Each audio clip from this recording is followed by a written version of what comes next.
Well, hello everybody. I'm Jordi Baylina, the technical lead at Polygon zkVM. And today I want to talk about recursion, about zk recursion. I mean, recursion is a nice word. It can mean many things. Well, there is a kind of a test that when you are a programmer, you are really a good programmer when you really understand, when you start using recursion as part of your tool set. Okay? And recursion is, it's a nice thing. And it's when the first time, so if you are developers, the first time that you do a recursive program, it's a kind of a satisfying feeling, because it's like you are doing like a lot of work with very small and easy thing, kind of complex, but at the same time, easiness of that. And this means that the powerfulness of the recursion in programming language. In mathematicians, this is the induction. When you're proving things in induction, somehow it's very much a little bit the same thing. Okay. So in zk, mainly when we're talking about recursion, what we mean is that we want to prove. We want to prove something inside a proof. It's this recursion thing. Is that in general, you create a zk and then you just verify the proof. But what happens if you just build another zk that actually verifies the proof? This is very much what's recursion. Okay? And this easy thing, it's really, really, really, really powerful. The first thing, for example, is that it allows you to create, you break the limit of how big a program how big a circuit can be. Until now, if you are writing if you are using any zero-knowledge system, in general, you are limited for some factors. Okay? Sometimes it's even the size of the computer, the duality of a prime field, or there is always some limitation, and the circuit, the biggest circuit that you could do in a practical way is limited. Okay? But with recursion, you can have two circuits and then have a circuit that actually verifies two circuits. So you can kind of create a kind of a Merkle tree. It's not really a Merkle tree, it's a tree of proofs, if you want. But that means, and this tree can be as big as you want. Okay? So the first thing that gives us recursion is that you can create proofs as big as you can. In the context of a zkVM, this is very important because a block is limited by the gas, so you have some sort of limit when you want to prove. But in general, the proofs that you can build could be really, really, really, really big. Okay, and if you want to build something that can prove anything, your first thing is what's the biggest thing that you should be able to prove. Well, if you have recursion, you can oversimplify that. And not only that, if you want to verify a block, which was limited, but if you want to verify a full blockchain, what's the limit? Because blockchain is always growing, so somehow you need to adding things to this proof if you want to verify the full blockchain. So here, recursion, it's also very interesting, because if I have a proof to the given block, I just create a proof of the new block, and then I generate a proof of the previous part of the blockchain of the new block, and then I have a new proof. And with iteration, with recursion, I can prove, for example, a full blockchain. So it has a lot of applications, and it's really important. In general, when we talk about the revolution of the zk, I would divide into revolutions. The first revolution is the zk itself. Okay, it's when you start building something. But the second real revolution is when we introduce this concept of recursion. Okay. So that's the important, okay? So, yeah. Recursion, when we want to prove two things, here I want to distinguish two ways of recursion. At the end it's the same, but it's important that we want to understand, okay?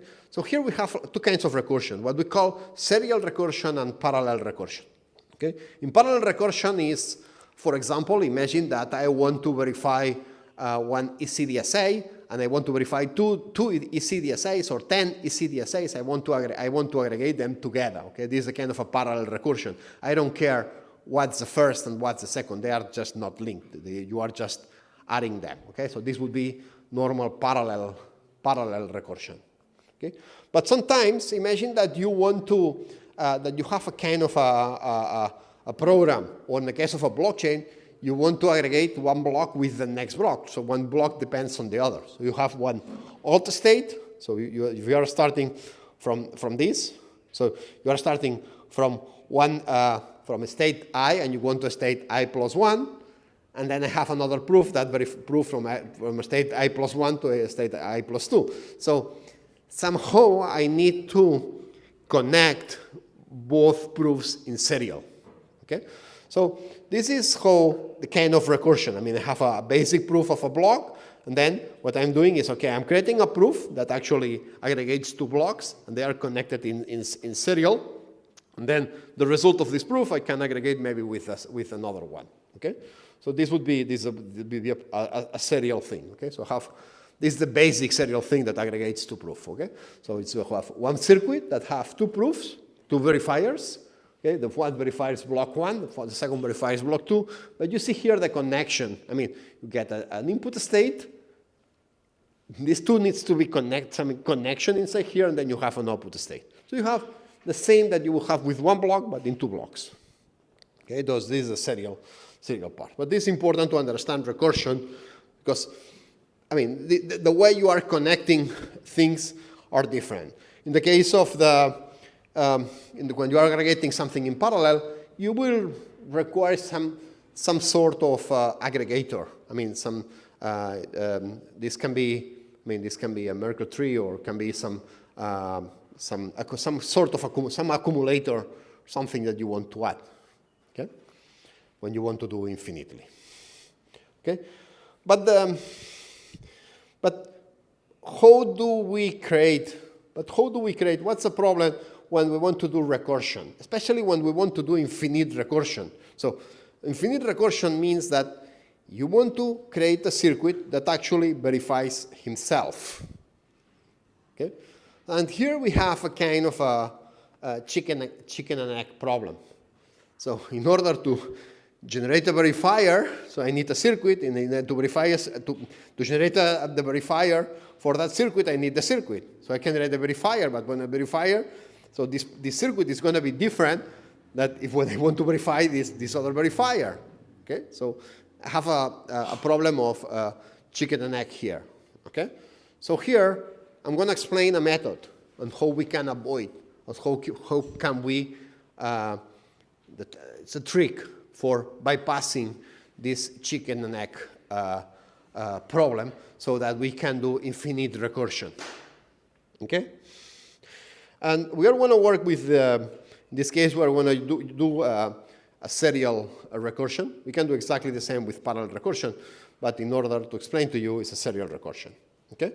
So let's start. I mean, if we start with a basic circuit, a basic circuit would be, a basic circuit would be something that just verifies an input. So that given an input, you get an output. Okay, so let's put it just two public inputs from input to an output. Okay, so just two public inputs. Okay, so imagine a circuit. Let me just write it down here.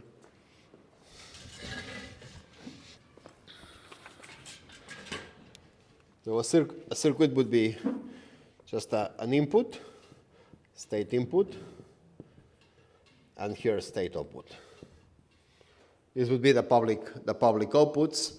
The public inputs and public outputs. Maybe here you would have some private inputs, maybe the transactions and everything that gives the state transition function. Okay, so this is the basic circuit that we are starting. Okay, and what we want to do is we want to prove this like many times. So I want to create a proof that actually is able to prove many blocks on that.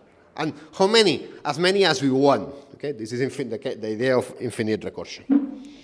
Okay. So the first thing we do, the first step, is we create a basic, mainly a circuit that actually verifies this circuit.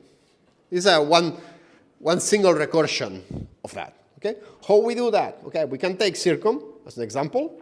Okay, and we create a verifier. So we create a circuit that mainly contains a verifier. very much contains a verifier that verifies, given this input and output, very much verifies himself. So we have an input, an output, it have a proof as a private input, and this circuit verifies this. Okay?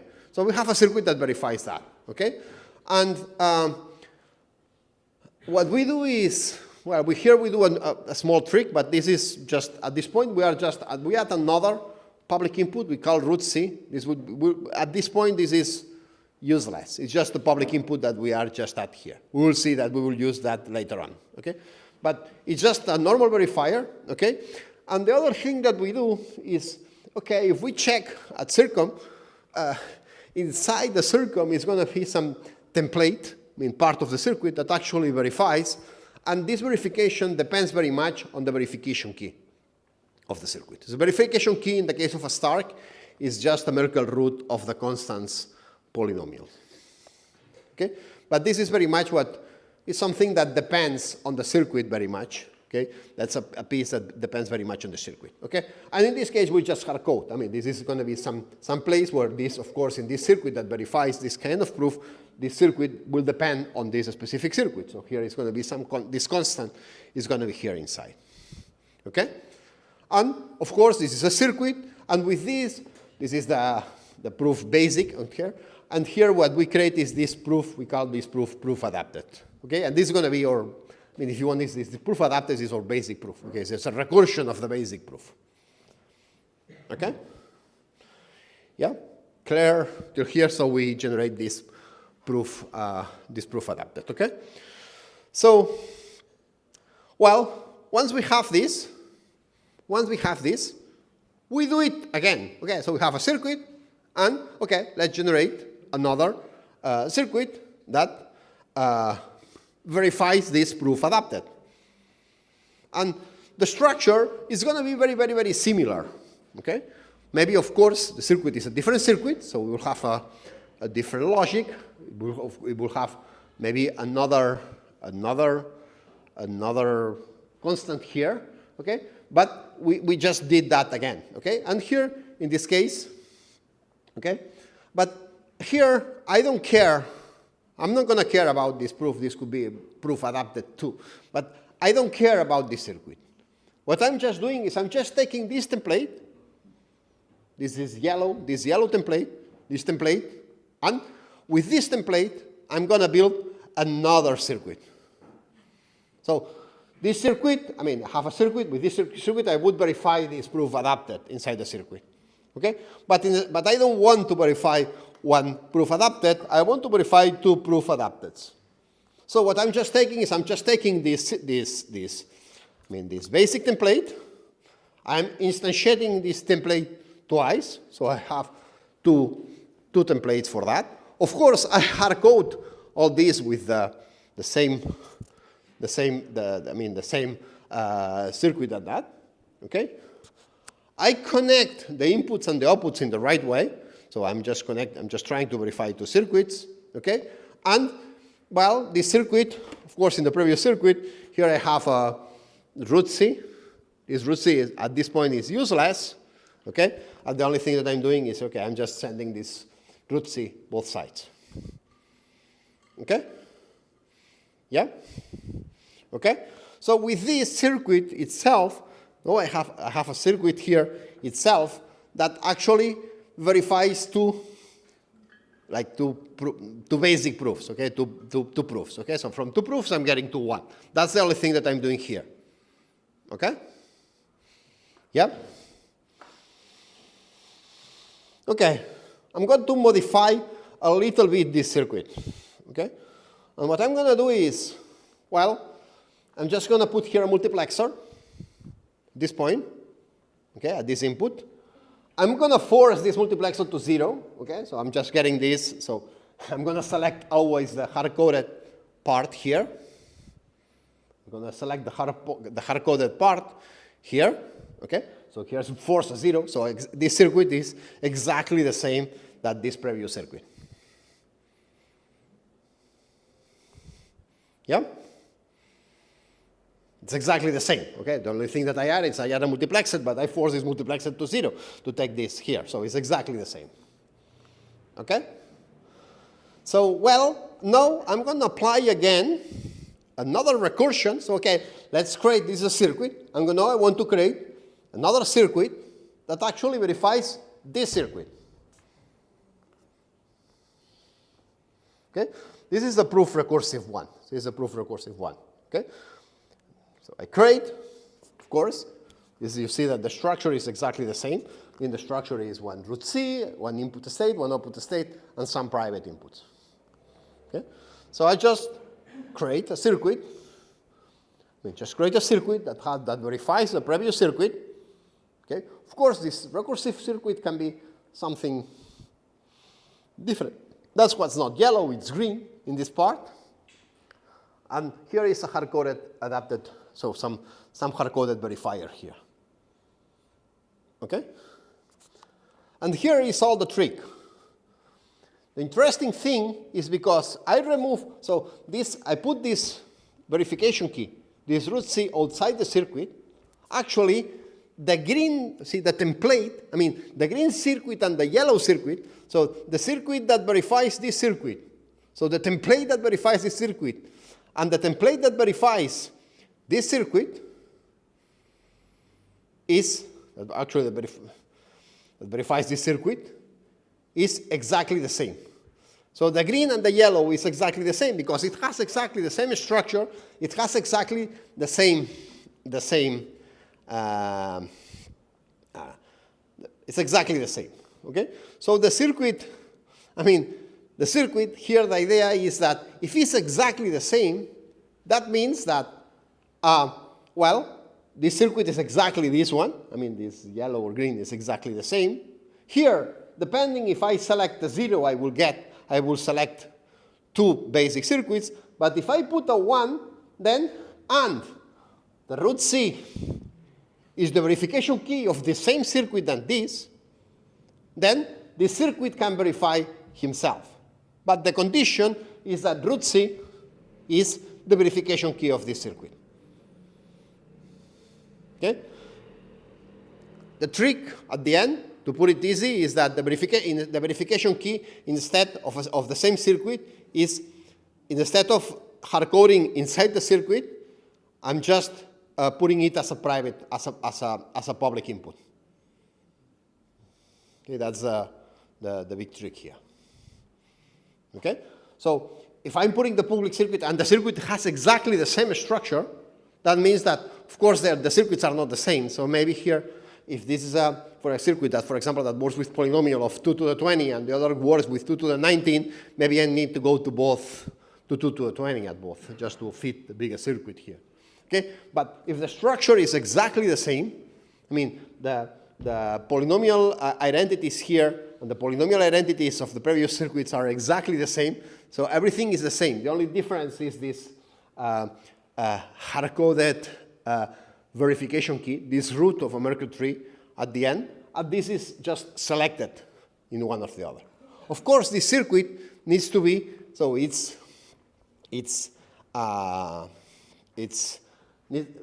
we are assuming that root C is the circuit. But here the interesting thing is that I can aggregate,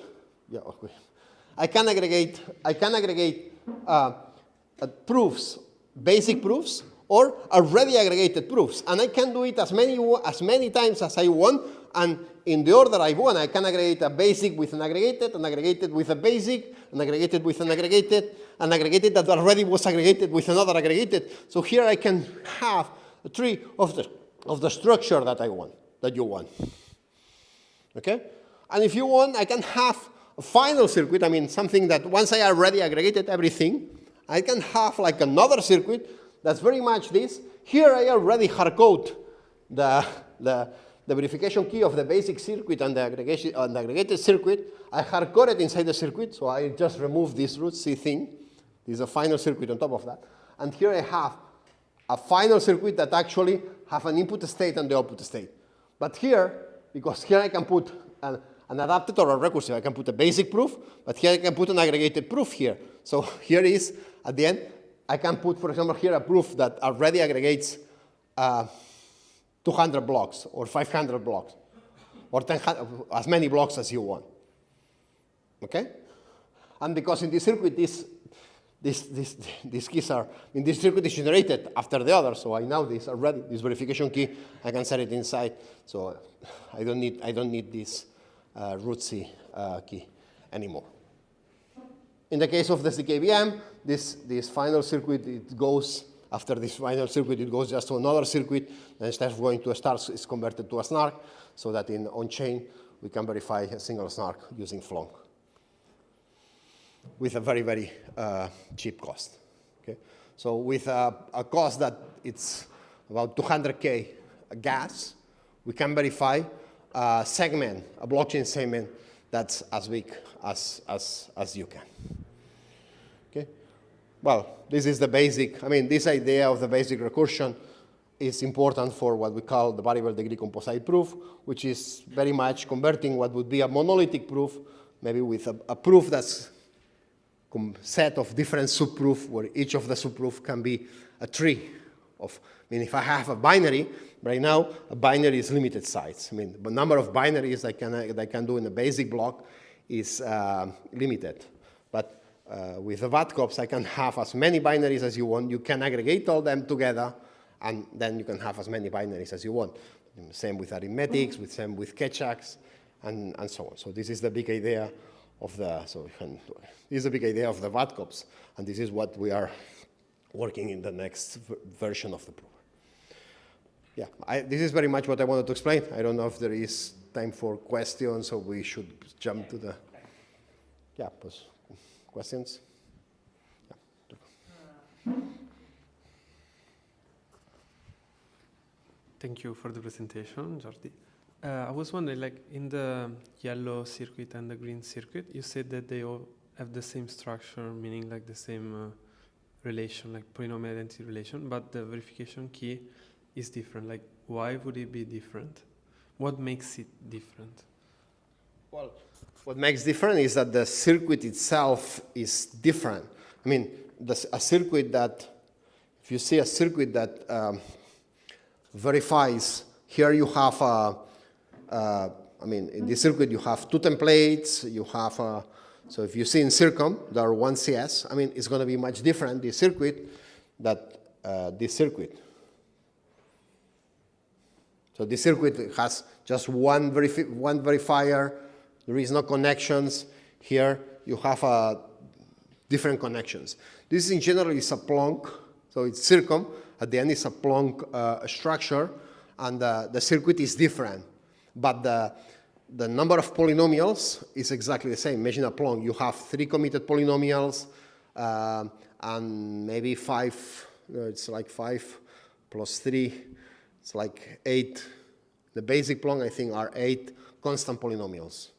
Okay, the queues, the gates, so what defines the gate, and the